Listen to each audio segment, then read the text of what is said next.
What's up, folks? Welcome back to another episode of the Otaku Kickback Sessions. I am one of your two co-hosts, Easy the Shinobi, and with me, as always, is my homie, my fucking compa in this Otaku Ventures, Green Specter. How you doing today, man? Yo, what's up? What's up? Just What's up? chilling. Just chilling, killing. It is Friday. Happy Friday, though this episode does shop on Monday. So by the time y'all hearing this, happy Monday morning. Hope y'all ready to go to work. But let's be honest, the weekend is short, and yeah, it sucks going back to work afterwards. Yeah. But yeah, we got a lot of stuff to talk about. One thing to kick us off, to kick us properly off, because I did look at the calendar. I were about a month or so off from the Sonic and Shadows Generations game coming out, and they recently dropped something on the official Sonic the Hedgehog YouTube channel.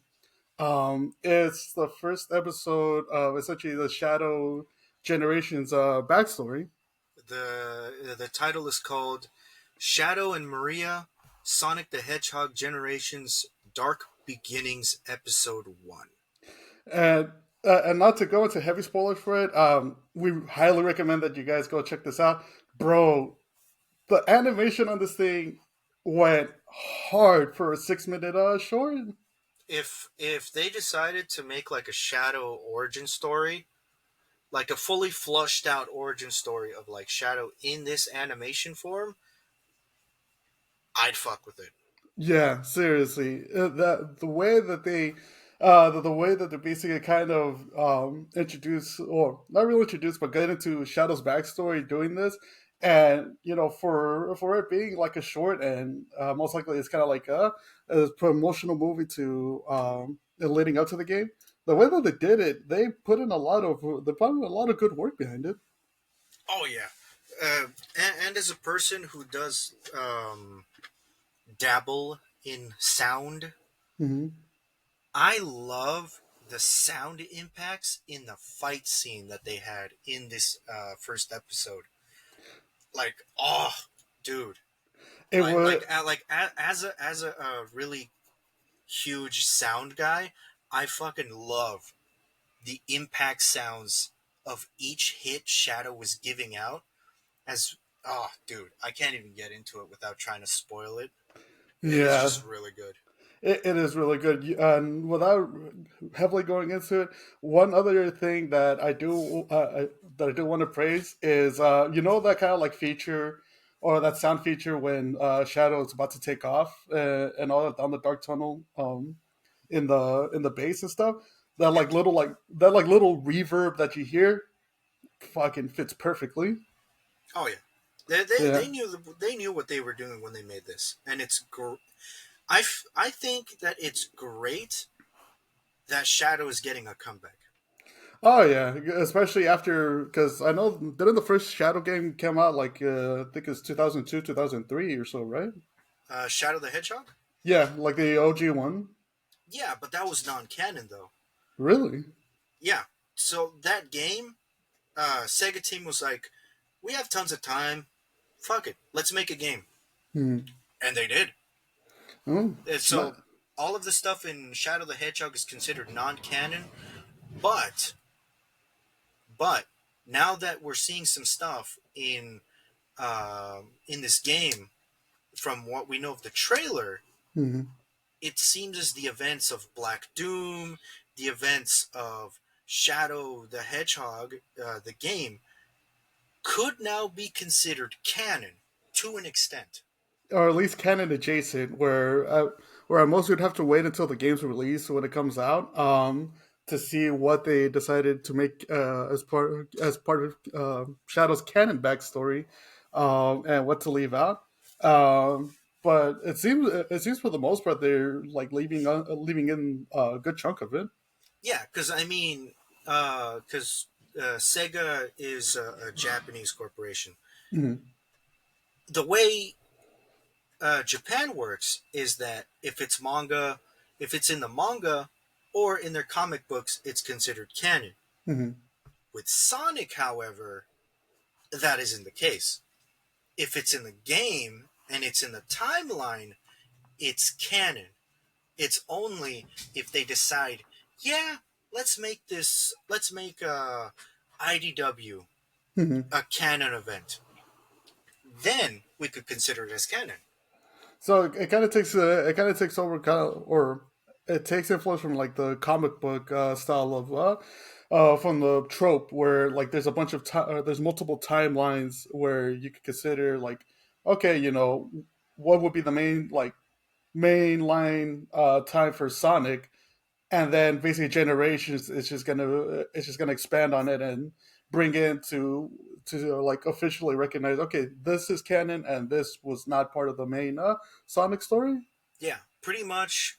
If it's a Sega game, it's considered canon. Ah, okay, got it. If it's like say a comic book series licensed by Sega, then you can kind of consider it maybe canon, maybe not. It's only if Hmm. Sega says, "Yeah, comics are canon," then it's Hmm. canon. Oh, okay, Like got. recently when they had the Sonic Frontiers, when they mentioned two characters, Tangle Hmm.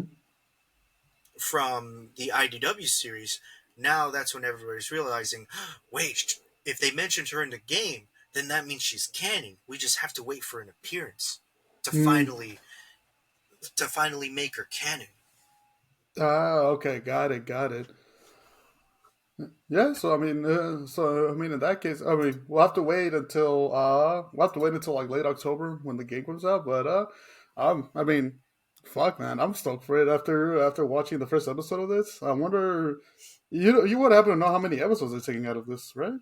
No, because this is like released the 25th, which Hmm. is like 2 days ago. Hmm. And so far, we're probably going to get like a few episodes until the release of the game, but uh, we don't know. Yeah, I'm assuming it is going to be one of those things where basically the final episode comes out like a few days before the game does. But man, if they keep taking out episodes like this, I'm stoked for it. Yeah, like you know, like we said, we can't recommend this enough. The fight scenes are crisp as hell, and especially you know the night or what I like to call the nightmare sequence is you know that thing is well done too. If you got like 6 minutes during lunch to spare, uh, go check that shit out.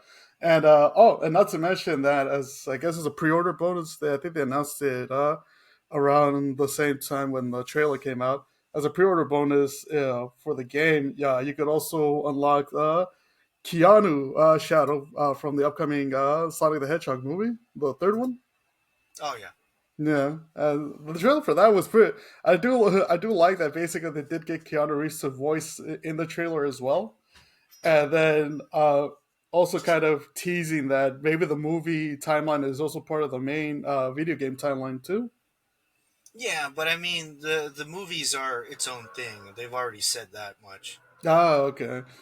So it could be just kind of like Yeah, a. so it's pretty much the movie. It's its own timeline. The games are their own timeline, and then you could consider the IDW comics as its own timeline. Hmm. So yeah, you're looking at like a few timelines that maybe you could say like, oh, they'll have a future crossover and they'll mention some IDW characters or they'll mention some events from the movie and they're like, oh yeah, remember you were taller and we had this human called like, etc. etc. or this other human called XY. Hmm. Yeah. I mean that would be a good. I mean, if it kind of finalizes to that point, then that would be a good. That would be a good collab within the Sonic universe. Oh Rain. yeah, sorry about that. There, it's just basically the doing landscaping work in my apartment complex. So if you hear any leaf blowers in the background, that's on me. I'm sorry. Rain. Fucking dick. Moving on. We did also going into a more VTuber space. We did also get the announcement earlier this week that Amelia Watson graduating. She's gonna have her final graduation at the end of this month. Yeah, so, But it doesn't mean she's gonna go away. mhm. According to a video she released, she said, paraphrasing it a little bit, she's not leaving Hololive, but she's exchanging her VTuber card to a staff member card. Yeah, okay, so she's essentially she's done streaming for now, but she's still gonna be working like in the office and behind the scenes for Hololive. Pretty much, she's gonna, I guess, with like the abundance of VTubers that Hololive is getting nowadays, some of them think like, oh, there's really no place for me. I've been at this for too long. I kind of want to sit back and help behind Hmm. the scenes for newer generations to come. Hmm. So I'm just going to say, hey, I don't want to be a VTuber anymore, but I want to help other future VTubers. Can I be a staff member behind the scenes helping out and all that Oh, stuff? Which is totally respectable. yeah, yeah, it seems like a great role, especially since she was one of the part of the first generations of Hololive. In that space, and so pretty much she has the experience to be able to kind of as kind of like in a consultant role to be able to help bring on like new VTubers that Hololive wants to bring on, and help them give them or help with any advice or like with any questions that they might have regarding like VTubing for Hololive. Yeah. Yeah, I will say that the amount of like fan art and fan comics that have come out after her, I want to say it's a graduation announcement, but it's kind of like a pseudo graduation. So she's graduating from like live streaming, um, but yeah, the amount of fan art that came out afterwards, some of it is heartbreaking, man. Oh, yeah, yeah. Yeah, but yeah, I mean, well wishes to Amelia Watson. She is, or like you mentioned, she is going to have her final stream on the 30th. So if you guys have time, or if you want to say goodbye to Amelia for one final time, September 30th, go check it out. Yeah, it just kind of sucks Hmm. because these past 3 New Years, uh, not really doing it, not doing much, no New Year's celebration, and I'm just like, what do I do for New Year's? I don't work tomorrow, like New Year's Day or the next day, so I'm just like, screw it. Spend my time watching VTubers, and the 3 New Years in a row that I spent New Year's Eves and New Year's Day uh, was pretty much Amelia Watson. Right, yeah, because I forgot that was one of the streams she consistently did, which was the New Year's stream. It's gonna feel off. Basically not having. I mean, hopefully she does one last New Year's Eve one, but yeah, it's gonna feel a bit odd without the New Year's stream heading into 2025. Yeah, I tried going to Mori Kalopi's New Year's stream, but she was blitzed out of her mind, and I was like, yeah, I don't think I need this. I don't think I need this craziness. All right, so I'm good. But I'll just stick to Amelia. But now that Amelia's not going to be around, I'm just like, well, damn, who do I stick with? yeah, now it's time to go back to Cali. Nah, Come on, you don't like a drunk Grim Reaper? of course not. It's a drunk Grim Reaper. Yeah, but she knows how to rap. Nah, I'm good. uh, Maybe I'll try Gura if she does.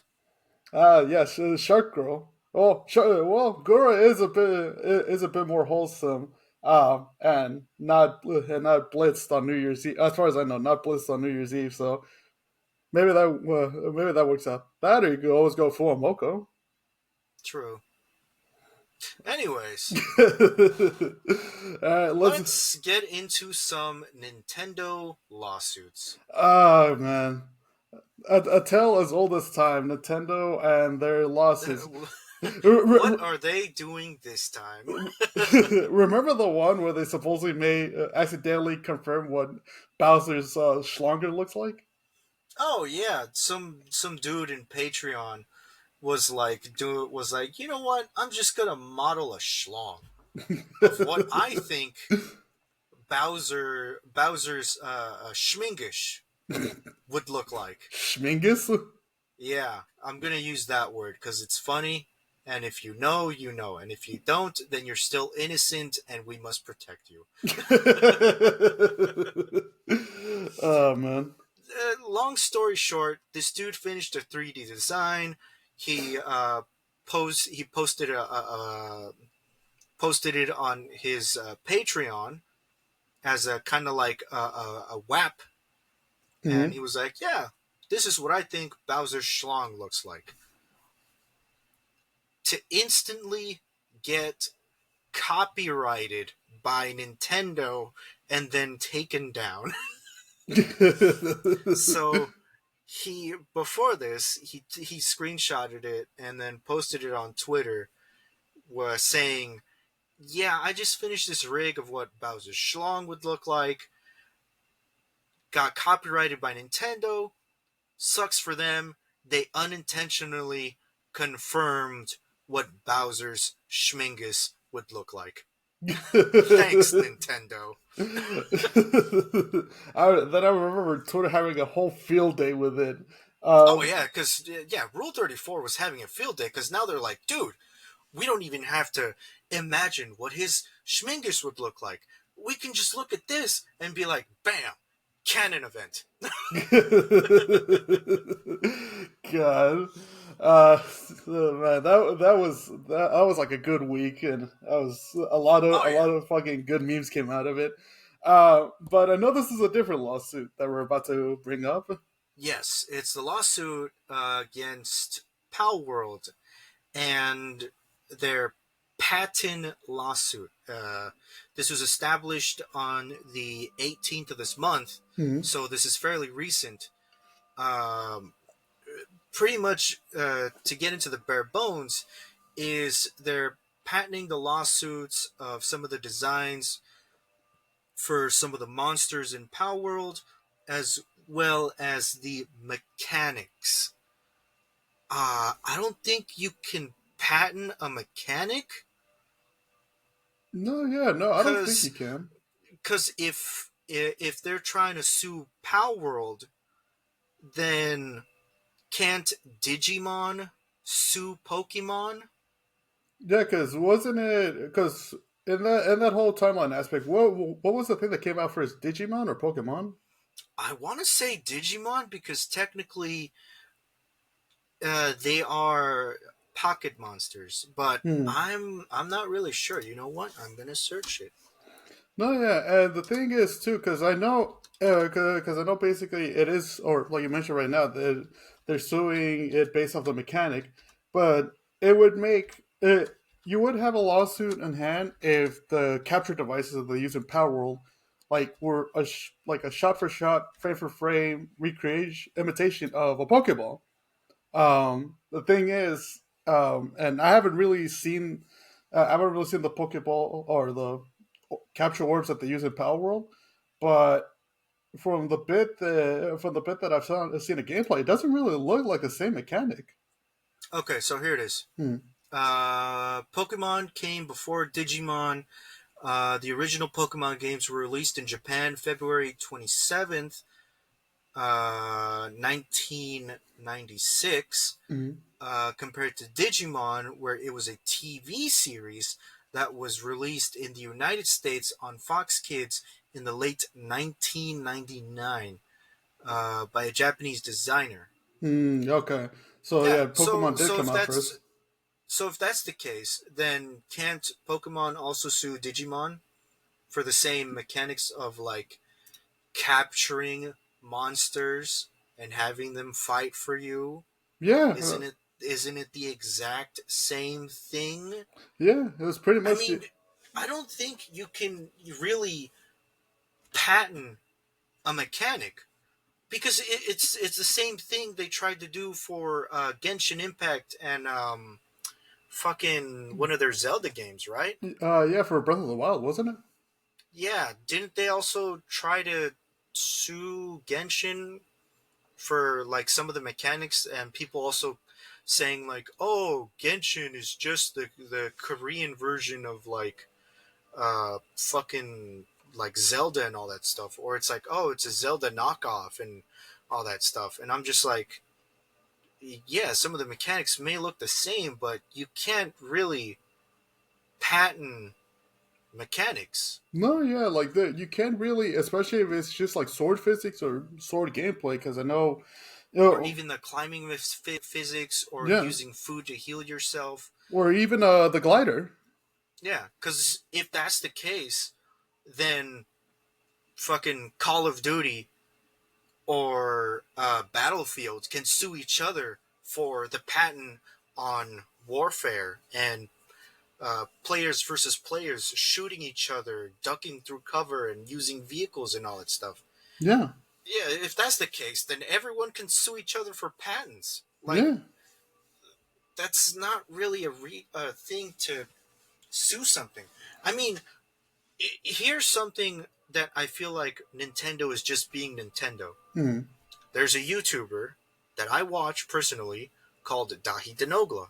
mm, Him and his buddies were doing a Call of Duty modded zombie stuff, but they replaced some of the zombies with Pokemon. You can right. kind of guess where this is going, right? And I'm assuming Nintendo did the copyright Yeah, strike to yeah, Nintendo tried to copyright strike them and tell them, hey, you need to take that down because, that's in violation of our patents and misuse of our characters and all that stuff. And he fought against it and won because it's like, dude, it's a mod. yeah, We're not really doing anything with your characters except just skin swapping the zombies with some Pokemon. yeah, Like, exactly. dude, if anything, you should be sponsoring us because we actually like Pokemon enough to put it in our video. No, yeah, that, and not to mention, it's just a mod. It's not like they actually put the mod up for like on a marketplace. It's like, hey, we're selling the Pokemon mod for like No, because this $5. is yeah, because this is a mod you can find on the Steam store, and most of the stuff on the Steam store is free. You just need to fucking Steam subscribe account. to. Yeah, you need Yeah, an account, subscribe to the guy. They're letting know, hey, I'm gonna play your mod because it's really good. And the guy's like, all right, cool. yeah. You don't really pay anything. Yeah, and that's and it would be different if I mean it would still be Nintendo being well Nintendo, but it'd be different if it's like okay we see that they're putting this up for sale for like $5 and stuff, and all that, but they're not making a profit out of it. It's just a regular mod, and in this case for Power World, it's just a mechanic. I mean, it's Yeah, and you gotta think about this. Palworld is one of the most successful, you could say, Pokemon knockoffs hmm, that has been around. for And Nintendo is trying to take them down. They do know what this means, right? It would means bad news on their end because they would be trying to monopolize certain patents no, and yeah. certain mechanics. Which, if I remember, I think it's illegal to monopolize a lot of things. So basically, Kind of like how Disney is trying to monopolize the media yeah, and pretty much. movie industry. But You can't basic, do that. you No. can't do that. There's trade laws against monopolies and all that stuff. And for Nintendo and the part that kind of now that I think about it, the part that kind of confuses me is like if you're gonna go with this lawsuit, why didn't you? Because Power's been out since early this year, or around 2023 or so, right? Why not do it? Why not do it right when it came out? Yeah, but I mean, let's say Nintendo manages to succeed in suing Palworld. Mm-hmm. They would only be able to like sue for one of the patents that Palworld used. Yeah. They can't sue the entire game. Yeah. They can only sue one patent at a time. And even if that's the case, then Palworld can just either pay Nintendo for using like that patent and all that stuff, or they can just say, "All right, fuck it, we just won't use this mechanic. Come up with a new one, call it a day." Yeah. Yeah, because I mean, for the if it's about the capture, is about if it's about the capture mechanic, then I mean, Power World in that instance, if basically Nintendo's still gonna like plan to sue them and won't back down from the lawsuit, it's like, all right, fine, we'll just switch it to kind of like a net capture, like a classic net capture mechanic. There you go. Yeah, and I mean, Palworld. I mean, the company is just a small indie company that was like probably just a few guys that were like, you know what, fuck it, let's make a game about monsters with guns. Mm.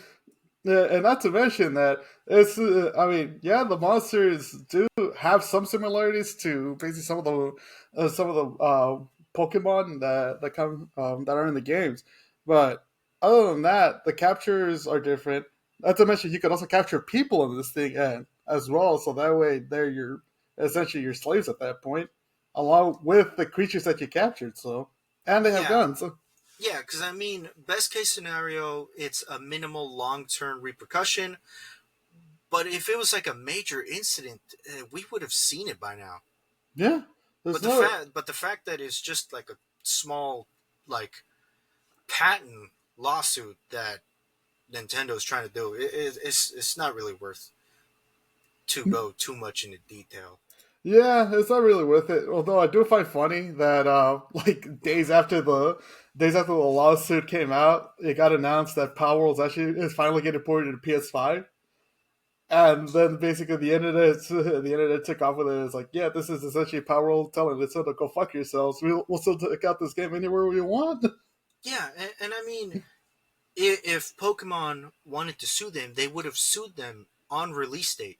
Yeah, But the fact that Pokemon ignored them for months, and only until Palworld started to have this big community, big following, and started to make a whole bunch of money, then they're like, okay, we got to stop this now because, you know, we're losing money from our Pokemon games because people go over to Palworld because they find that more interesting. Like, we got to put a stop to it. and the funny It's pretty much just a big company being salty over like a group of guys coming up with a game. yeah, that's pretty much what it is. And the funniest part about it is that people still buy the Pokemon games, they still buy the merch and stuff. So I mean, again, what's the problem? What's the issue? I mean, you're still making money either way. It's just that this other indie studio that created a game on their own, you know, the game became successful. I mean, there's plenty of money to go around for everybody at that point.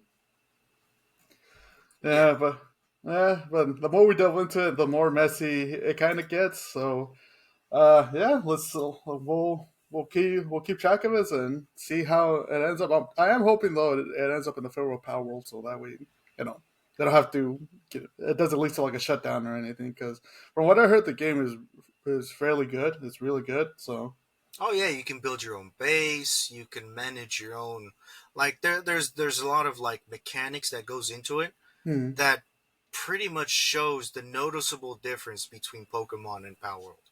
Yeah, exactly. Yeah, if you could build your own base and essentially you could and basically you have the use of guns and stuff as well. So I mean, there's a clear difference right then and there.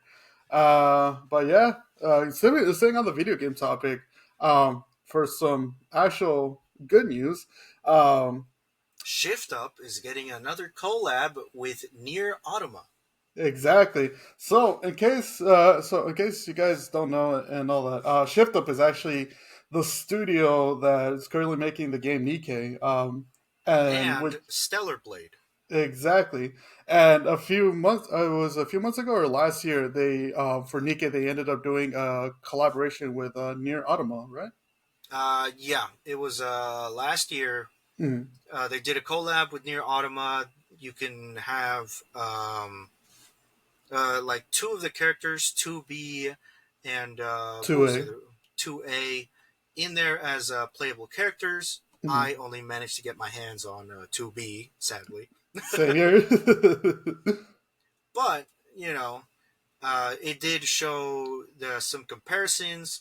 They even made some jokes because the Japanese voice actress for 2B is the same one for Rappy, which is their poster girl. And they even made some jokes about it where it's like, huh, now that I'm listening to both of you speak together in the same room, you kind of sound alike. And obviously, they're like, no, we don't hear it. Yeah, no, I don't know what you're talking about. We don't sound alike, which is just a ha ha hee hee. They share the same voice actress. I love those. I love those type of little Easter eggs. Whenever collaboration games have the same VAs. Oh yeah, it's hilarious. Yeah. Yeah. A year later, since Stellar Blade came out a few months ago, I know they've been working on some updates for it, and Yeah, uh, they're introducing a new photo mode update. Also, they released a 2 GB update hmm, for Stellar Blade. hmm. Do you want to take a guess at what their improvements are? Let's see. Improve the sword fighting, No, higher graphics. no, They updated Eve's movement. no. Then I'm stumped out of ideas. What is it? Skirt physics. Bullshit. Really? Yeah. So Stellar Blade released an update to improve the skirt physics because whenever in like the first, I want to say first generation of the game, whenever you wore an outfit that you could change Eve into that had a skirt, and Hmm. then you would go up to a high mountaintop or some place with a strong gust of wind. Obviously, the skirt would be as solid as a rock. Yeah. But they recently updated it, and well, I'm just gonna read this straight from the article so nobody thinks I'm a perv. I swear, we here at the OKS, we're not maniacos. We're just men of culture. We're not gooning. We're just We're just reporting. saving files for later. Yeah, exactly. Please ignore the database. Stellar Blade recently got a surprisingly pleasant update that improves the game's overall skirt physics by adding more outfits affected by strong winds, providing more glorious penny shot opportunities. That's straight from the article, not me. Nah, whoever wrote that article is a little bit of a gooner. Hey, Improve it. but they know. Yeah, they know, and and now it's kind of more funny too that this update came out just in time for the near collaboration. Yeah. Before the update, there was only one. Before the update, only the Montaigne Pelony outfit was affected by the strong winds, but now all outfits that have a skirt or some sort of effect around the waist can be affected by strong winds. The update easily makes the Heroine Eve's outfits more reactant to natural weather, Okay. so it's more realistic. Well, okay. I mean, it's a small update, so I mean, that's It's not a too small bad. update, but it is a glorious one. We held to Shift Up for its glory. They always come through for us, the consumers of Shift Up. I mean, Shift Up knows what they're doing, Ah, yeah, no, and I'm all here for it. the same here. It's for culture. It's for culture purposes. What culture? I don't know, but fuck it. I enjoy it. Um, yeah, and now moving on from that, before we fully delve into before we fully make this into a full on goon podcast. Which is just you. No, no, no, no. Hey, wait a minute. No, what do you mean it's just me? Hey, I was reading the article. That wasn't from me. No, but who came up with the idea though? You did. No, no, no, no, no, no. I didn't. How dare Hey, you? I'm just looking at this tab. where I get all of my updates for news and stuff, and that was Mm, one of them. You mm. decided we should do that because it'll get us more clicks. All right, you're the manager, now manage. uh, well, fuck it. Well, for fucking. I mean, whatever gets us content at this point. Speaking of Kick. top kick. Speaking of content, let's head into our regular 3 episode review. And dude, okay, so there's this anime that came out recently in the summer season, right? It's called the Elusive Samurai, and Yeah. I had been hearing about it through like social media and stuff, and people were giving it a lot of praise. And so recently, I decided I was like, you know what, let me check it out. Dog, this thing I cannot recommend it enough. At least for the first 3 episodes, I cannot recommend it enough. So basically, the story it's I think it's based on like feudal Japan and during the time of the shoguns or the shogunates and stuff. Yeah. And so the story it follows this young kid named Tokoyaki Hoju, and he's a noble. He's one of the nobles, basically of Kamakura and stuff, right? And his father is when they introduce the show. His father is the main shogun uh, for the state of Kamakura. I think it's a state or a city of Kamakura. Um, and so it introduces and so as natural, he's essentially the heir. He's going to be the next shogun when his father passes. And but the thing is, he's kind of like like every everybody who's like 8 years old and growing up, we're pretty carefree. Or the main focus at the time is having fun and just enjoying life.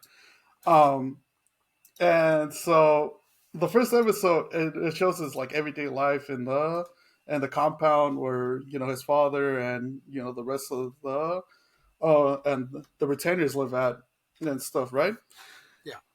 And so I gotta say, this is one of the episodes where it goes from 0 to 100 in a fucking snap of a finger. Well, that's not good.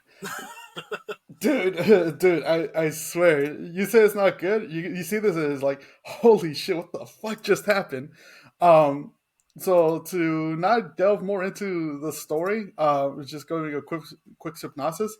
Um, the town or basically Kamakura gets overran by pretty much one of the shoguns, by one of the Tokuyaki's father's main, I guess, I forgot if it was one of his main captains or something of his army, who they sent him out in order to kind of quell an insurrection in another prefecture. And so, but instead of going and quelling that insurrection, he comes back later that night with an army ready to overtake the shogun and basically just lay siege to the town. Right.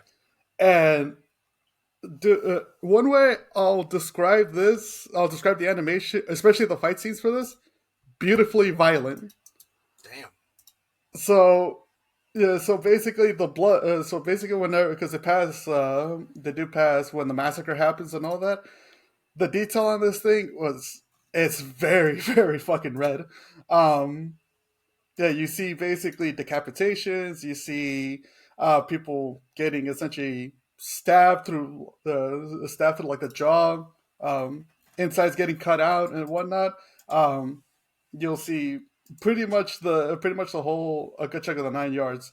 And so from there, it leads to Tokuyuki leaving. He finds he finds basically the town like basically getting captured and all that.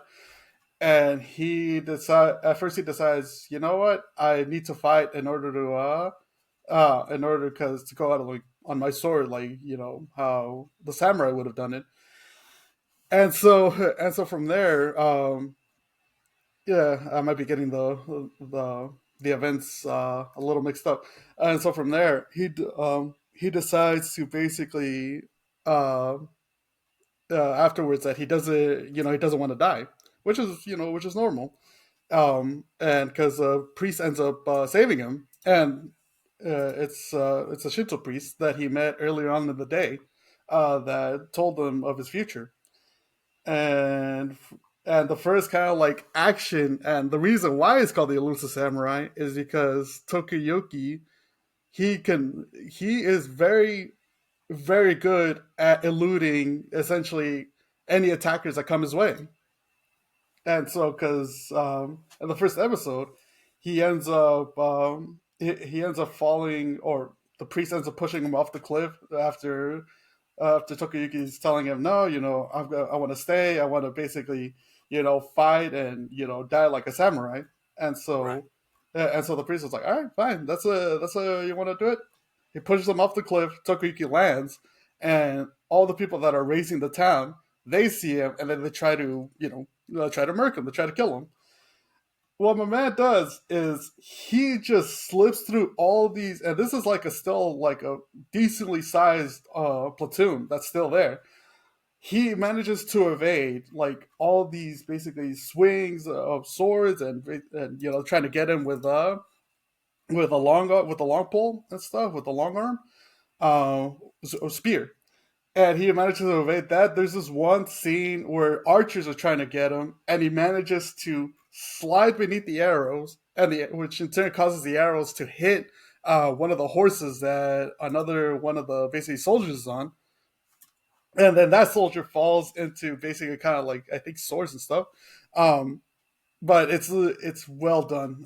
It's supremely well done. And so the first three episodes, the show Tokuyuki and the priest's name is let me pull it up on here. Damn, you Is don't even remember it. I've had to do this in a hurry.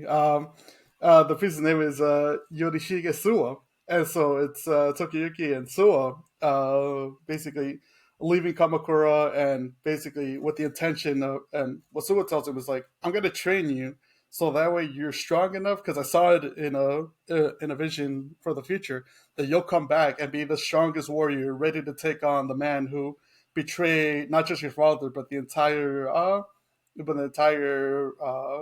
space of Kamakura. Right. And from there, we do get the first like major on the second episode. We do get the first major like fight scene against one of the people that took part in the insurrection of Kamakura. And dog, so there's a specific scene where Tokuyuki's like up in the air. He's ready to land a hit on the first villain of the battle, and bro, the way that they draw this up, it's essentially they make it seem like he has wings sprouting from his back, and oh, that's all. That's all real I'm gonna say, because I don't want to delve too much into detail of it. But for the first three episodes, you're not gonna regret it. If you like history, and especially if you like basically like top notch fight scenes, I can't recommend this enough. Okay. Okay. Yeah, so again, the anime is called the Elusive Samurai. I believe it has. Let me check here. It has 12 episodes and it's still currently airing. It's 23 minutes an episode, according to my anime list. It's well worth the watch. Currently on episode 4. I just got done watching episode 3 at lunch yesterday, so I'm on episode 4 right now. And it's well worth it. Nice. Nice, nice. And speaking from that, yeah, let's get into some manga recommendations. All right. You want to go first? Yeah. So this is actually one that you put me on. I think like a few months ago. Oh, It did is I? called. Yes, yes. As much as I don't like to admit it, yes, you did, because I know you get a bit of a smug attitude whenever I give you credits. I know not of what you speak of. Bullshit, bullshit. Yes, uh, the shit of bull. that's the way. No, but getting into my manga recommendation, it is called "You Are Miss Servant," or the Japanese title "Kimi wa Maid Sama." Is so. a quick synopsis of it. It follows essentially Hiroyoshi, a kid who's barely who's at home for summer. He's barely about to enter high school for his freshman year.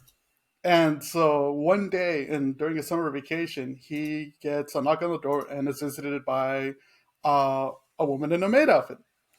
And Nice. so from there, she lets him know that she was hired to be his maid. Oh, she asked him if he was looking for a maid and if she would give him a job, or if he would give her a job. And so hold on. And so Hiroyoshi, from there on, he's a little confused. It's like, oh, well, I thought my parents were away and all that, and why would they? I didn't hear them anything about hiring a maid and stuff. And so, he invites her in and all that, and basically, pretty much does kind of like a pseudo interview for her. Turns out that this maid, she reveals that she's actually an assassin. And so from there on, she tells him, oh, I was sent here by my master. He told me to come to this address, and that basically, that those I'll be brought in as a maid. And Hiroyoshi's he's confused because he's like, wait a minute, that doesn't really make sense. I mean, I'd never really. And he's asking her like, oh, are you sure you have the right address? Are you sure this is me? And she's confirming all this information. And from there, that's when she tells him that that she in her former life she was an assassin. And she shows it because he gets curious and he asks her, "Okay, are you really an assassin, or is that like if you are, just show me your skills?" She ends up basically throwing like or creatively throwing multiple knives to this tree that's right outside of their backyard and stuff, right? Yeah. And basically it's all funny because you can kind of see she has this small smile of pride that people, and she's actually happy that that he asked her about her skills. Oh, let me guess. He's afraid. Yeah, he's afraid. Yeah. He's afraid, and he's basically on the back of his mind is like saying, "Oh man, I really should have turned her away because if she does, what if she doesn't take that the correct way and she tries to kill me?" And so from there he decides, what, let's give it a quick opportunity. I mean, you seem nice, so we'll bring you on. And uh and but turns out, as good as she is at assassination, she's very clumsy at housework. uh Of course. The trade off. yeah, the trade-off. And then that's when she reveals that in her previous life she never actually did housework. She was just instructed to go to Hideyoshi's house and introduce herself as a maid. And so basically, after like half the day, um, he decides, they talk it over and they decide, okay, it's not really working out and all that. And she's obviously, she's sad about it, but she understands, like, it's fine. I'm sorry for bothering you, and decides to leave. Um, and basically, well, as she's walking back and basically leaving the house, she's thinking, did my master send me to the wrong address? Is this really the person that he told me to seek and all that? Not knowing that Hideyoshi is following her because she had dropped, I think it's one of her pins, Yeah. and all that. And so in the middle of it, he doesn't notice that Truckun is about to basically hit him. But she notices it. So the maid drops the briefcase that she was in, or the luggage that she came with, and just basically tackles Hideyoshi to move him out of the way. And then that's when Hideyoshi realizes, you know what, you know what, she's actually, you know what, I could bring her on as a maid, and we could just learn together how to take care of the house. I could teach her. And so from there, from there the chapters, because right now currently I got done with chapter 4.5, at least according to manga decks, and heading into chapter 5. And so for the first few chapters, kind of give glimpses to the maid's backstory. Her name was Shu in her previous life. Shoot. And then she tells Hideyoshi, you could just you could call me whatever you want because Shu was my previous name. And so Hideyoshi tells her, oh, well, I could, let's just stick with maid-san for now. And from there, it does get glimpses to her backstory, how she was trained as to be like a stone cold killer with no emotion. But then that's when she starts realize. But then later on, that's when she starts realizing that could someone like me actually be, actually live as like a normal human, as like a normal girl, and not be stuck in the arts of what I was trained on. And it's good so far. I do highly recommend it. Right now, it only has like 63 chapters. Most of which are translated in Spanish from like 29 to 63. Huh. Um, but yeah, I mean, so far I'm digging it. It's a good slice of life manga. With essentially a maid that's trying to find her place in the world, and the high school boy that's helping her get there. Yeah, the title again is "You Are Miss Servant," or in Japanese, "Kimi wa Meido Sama." And yeah, I'll recommend it. Nice, nice. Nice, yeah. So, do you have any manga recommendations for us? I do. This is, I guess you could, I guess, categorize it as a slice of life. Oh, nice. It is called A Drunk Thief Bought a Slave Girl. Wait, what? I shit you not. That's what it's called. How is that slice of life? Hear me out, dog. Alright. No, no. See, here's the thing. Whenever somebody says "hear me out," it usually leads to somewhere dark. No, no, no. Well, I mean, well, let me read you the tags it has. All right, sure. Suggestive, Mm-hmm. gore, lolly, master, action, psychological, romance, adventure, magic, drama, fantasy, slice of life, adaptation. Man, it's just all over the place, huh? Yeah. Yeah, okay, So but I am intrigued though. Go ahead. so the to give a vague description, this dude pretty much wakes up in an alleyway with Mm-hmm. a blanket over him because he pretty much has a hangover after celebrating a defeat of, I guess, a demon lord or something like that. He gets blitzed out of his mind, wakes up only to find like a very frail slave girl on top of him, not in a sexual way, but more of like, oh, we need a huddle for warmth Oh, kind of way. okay. So, and then he's like, who the hell are you? But because he's a thief, his first reaction is to check his money pouch because since he was a part of the adventurer group that took down a demon lord, they paid him with like platinum coins. And I'm assuming that's the highest currency that you get in that world, right? Yes. Okay. So he sees he only has two platinum left when he received 15,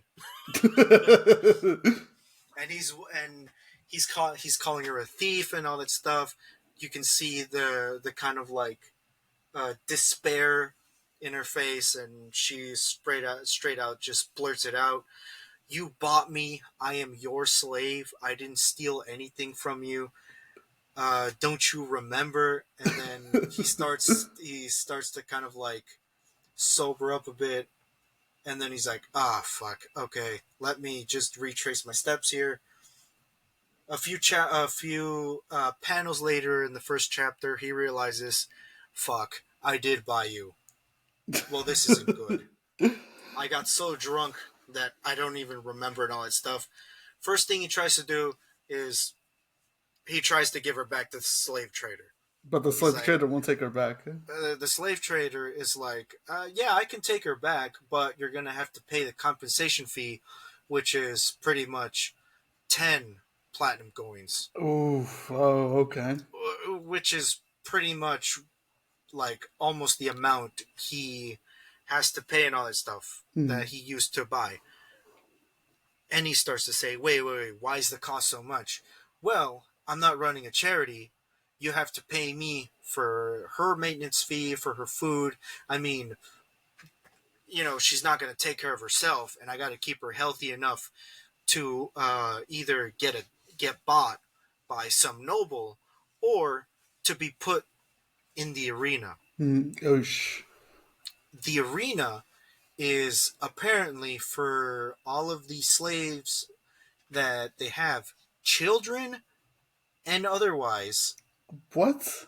Yes, children Nah. and otherwise get put into an arena with an orc. So wait, they pretty much have to fight the orc? No, they have to survive because they purposely neglect the orc so that it's hungry enough that it will chase anything it sees for sustenance. Nah, man, that's And this fucking is cold. all for entertaining the nobles.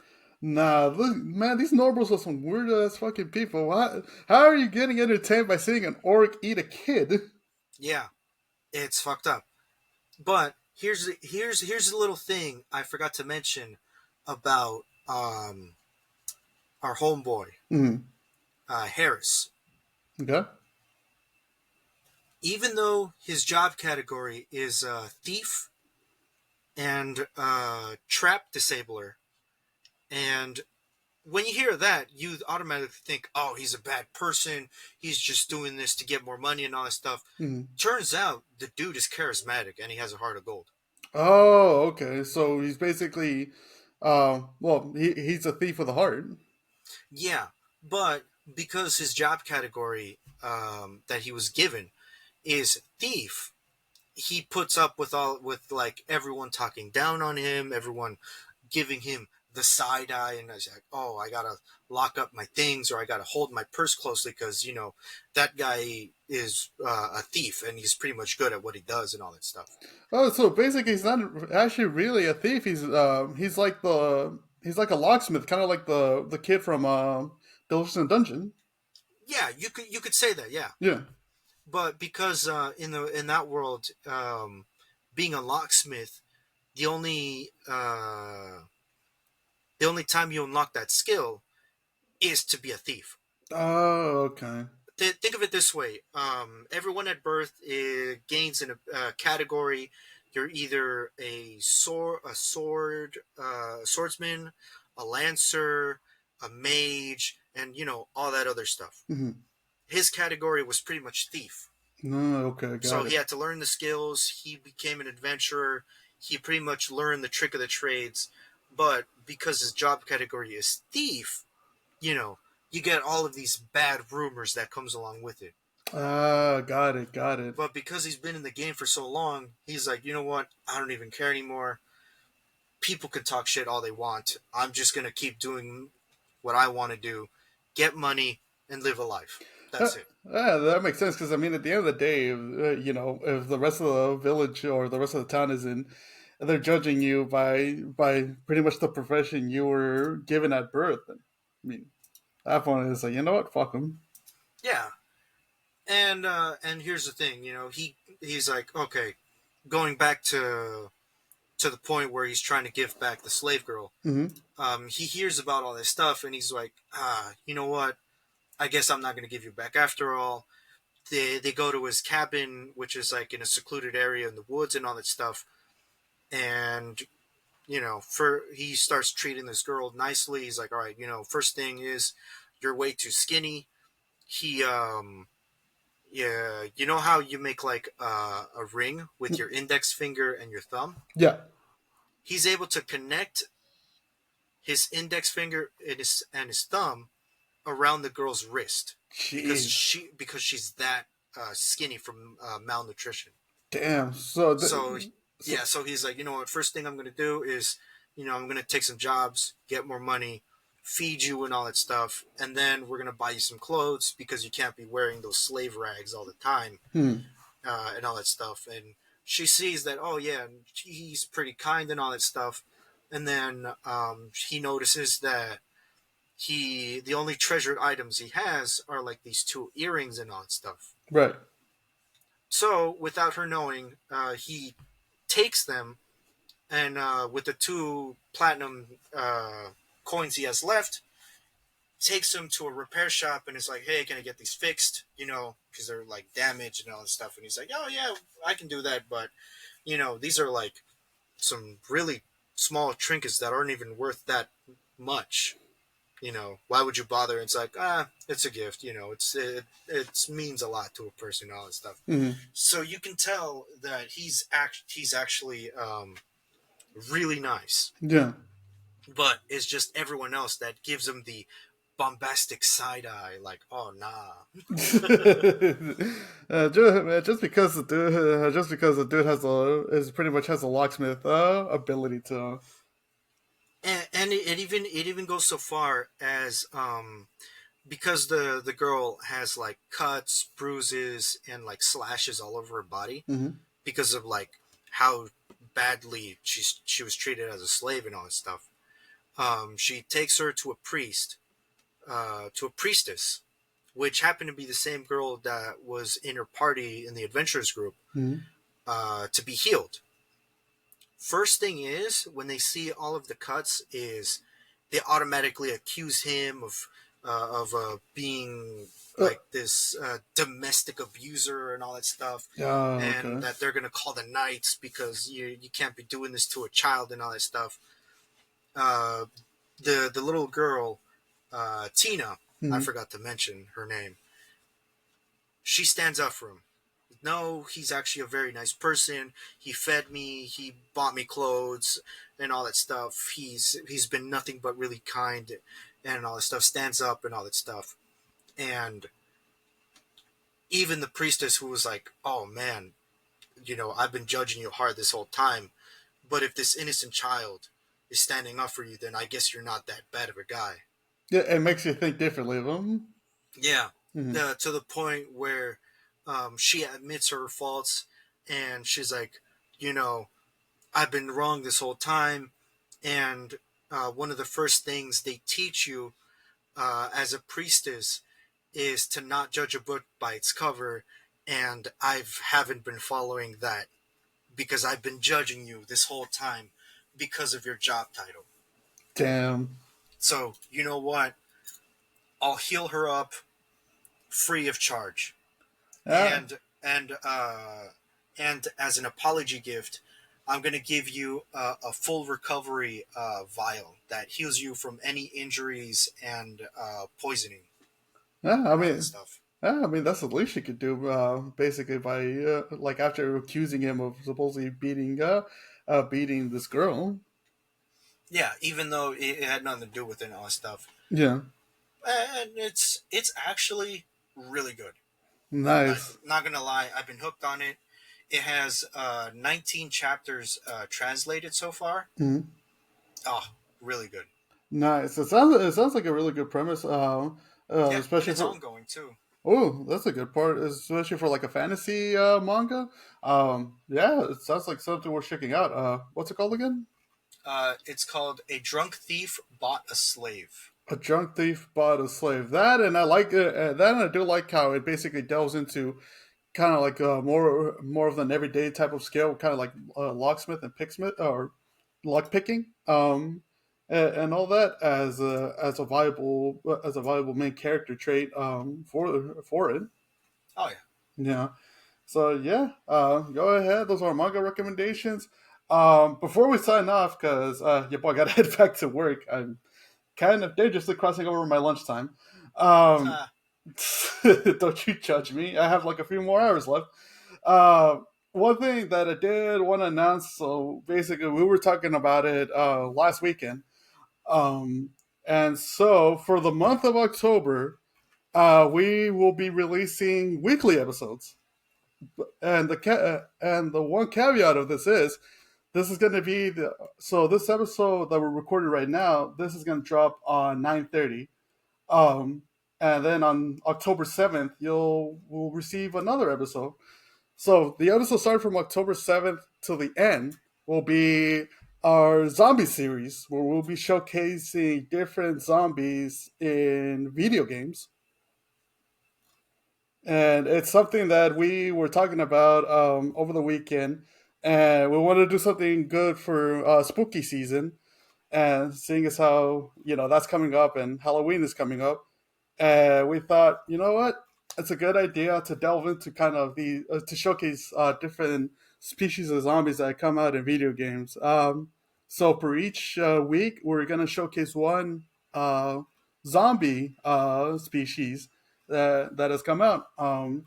And so we won't reveal the week by week zombies that we'll be showcasing.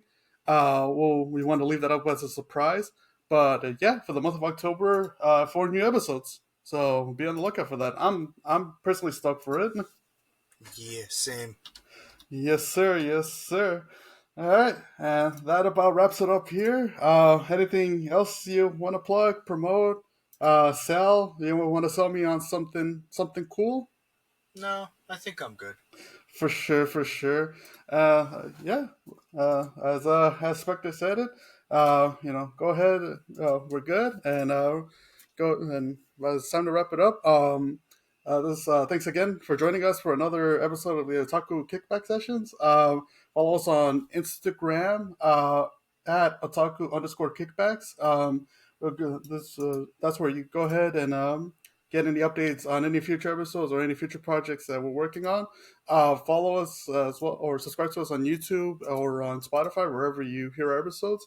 Like and leave a comment. If you want us to delve, if you have any recommendations of your own, or if you want us to talk, if you want us to talk about any other topics that come to mind. With that being said, I'm Easy the Shinobi, and for Green Specter, signing off. Enjoy your Friday, and happy Monday when this comes out. Yeah. All right, take care, folks. Laters.